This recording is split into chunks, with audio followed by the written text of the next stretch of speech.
Welcome back to my series covering the Constitution of the Freedom Founders of the United States, more commonly known as the Freedom Founders. In this video clip, we will be covering Article 1, Section 5. The senators and representatives shall receive a compensation for their services to be ascertained by law and paid out by the Treasury of the United States, but shall not be paid more than 8/5 the median compensation of the United States. Right up front, we can see that the pay is still going to be paid to the senators and representatives from the same place, the Department of Treasury. However, the amount they can be paid does have a cap.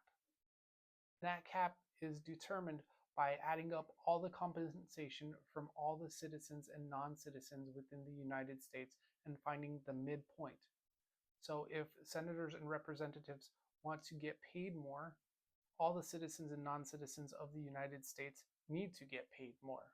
If Congress wants a pay raise, everybody who works in the United States, at least on the lower end, needs a pay raise. And then the cap is 160% of that midpoint of the United States. So let's pretend, just for argument's sake, that the midpoint for pay for all the people, citizens and non-citizens in the United States, is $50,000. That would mean that the cap for compensation for senators and representatives would be $80,000. They would not be allowed to be paid more than that unless the midpoint compensation for all the citizens and non-citizens in the United States was raised. No law shall be created which alters the compensation for members unless such law receives approval by the intercedent, must take effect the third election after the law is enacted. So what this is saying is if Congress wants a pay raise, they have to run it by the intercedent, and the intercedent will have to approve that pay raise, or Congress can't have a pay raise. Congress cannot just arbitrarily increase the amount they get paid when they feel like they're doing a good job. They actually have to get approval to give themselves a pay raise. And then the second half of the sentence is saying that the pay raise can only take effect after the third senatorial election, after the law is enacted.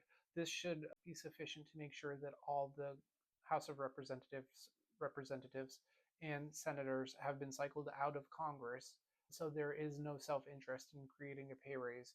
A pay raise will only be created when it's actually needed. It is a felony punishable by expulsion and 10 years imprisonment for any member who accepts any assets, compensation, gifts, or items of perceived or actual value which exceeds 8/5 of the median compensation of the United States from the date they are selected to compete for election through a period of 10 years after their last day serving in any state or federal political term. So what this is saying is that if you run for Congress or are elected to Congress, you are not allowed to accept or hold wealth that exceeds 8/5 of the median compensation of the United States from the date you start running for office until 10 years after you leave all public service.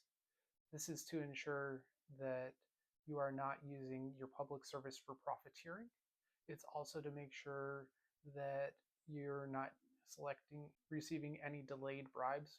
You're bribed while you're in office and you receive the bribe after you get out of office, things of that nature. If you are in violation of this, it's a felony and you can go to jail for up to 10 years.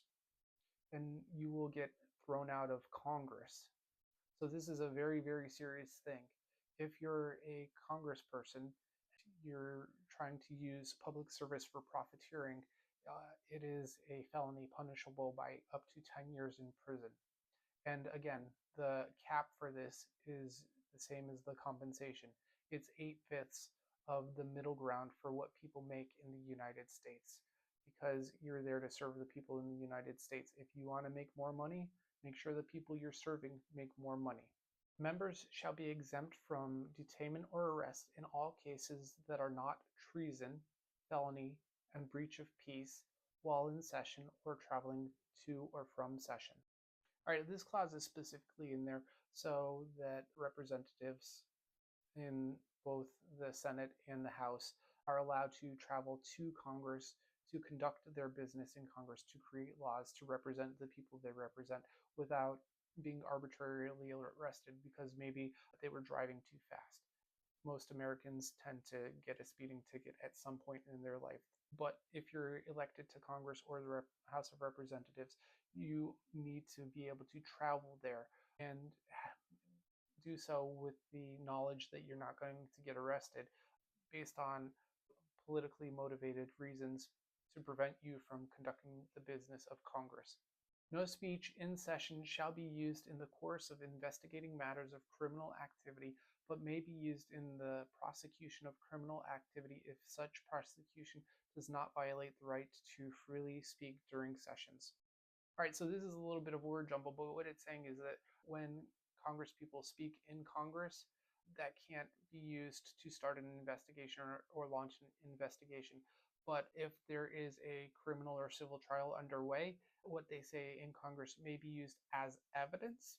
And it also says that any prosecution that uses their speech as evidence, it can't violate the right to speak publicly in Congress. And there's a lot of historical reason for this being in there. I encourage you to look into how members of the Congress have been persecuted in the past for trying to freely express themselves within Congress, but this has a very specific reason. No member shall have allegiance through citizenship or other means to any foreign group, nation, state, government, organization, or entity resembling the same. So what this says is if you're in Congress, you cannot have dual citizenship and you can't have allegiance to any nation other than the United States in any manner at all. No member may be employed or receive any contracts, agreements, assets, compensation, income, dividends, or other financial gains promised or provided outside of the compensation paid by the Treasury of the United States, and any such receipt of compensation shall be seized by the Treasury of the United States with immediate petition to the intercedent for expulsion of the violating member. If you're in Congress, you can't receive anything other than what the Department of Treasury is paying you. And if you do, the Department of Treasury will seize that. They'll tell the intercedent that they've seized it and that you need to be expelled for Congress for violating this rule. No person volunteering or otherwise working without compensation or under the control, influence, having conflicting ties with, or service of any private, public, or other entity shall be permitted to become a member of either house until such petitions have been vacated, all influence has been diluted to a level set by the respective houses and approved by the intercedent. What this says is if you want to be a member of Congress, you can't work for a nonprofit organization, an NGO. You can't serve on a board of an organization. You can't have any ties to any organization other than Congress that will influence how you legislate. You're there to represent the people. You are not there to represent other organizations. You're there to represent the citizens of the United States. So if you have any bonds to any organization or entity, those need to be severed before you're permitted to serve in Congress. And this concludes Article 1, Section 5 of the Freedom Constitution. If you enjoyed hearing what the Freedom Constitution is, how it works, and why it's written, please go ahead and subscribe or follow. I know there was that one typo up there towards the top if you're reading along. That actually has been corrected in the final draft. There has been some clarifying language that wasn't in here that is in the final draft. Thank you. I hope to see you when we discuss Section 6.